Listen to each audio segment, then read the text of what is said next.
noite em clima de festa.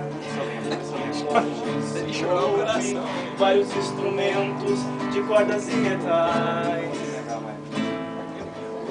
Eles bebendo, cantando e dançando ao som da orquestra. O som estridente que lhe deu o nome de som de cristal. A casa noturna, boate falada, lugar de má fama.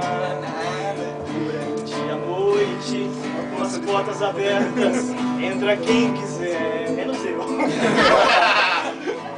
Esta noite, sem que eu esperasse, entrou uma dama. Fiquei abismado, porque se tratava da minha mulher. Ela se cansou de dormir sozinha esperando por mim, e nessa noite resolveu dar fim na sua longa e maldita espera. Ela decidiu abandonar o papel de esposa para viver entre as mariposas que fazem ponto naquele lugar.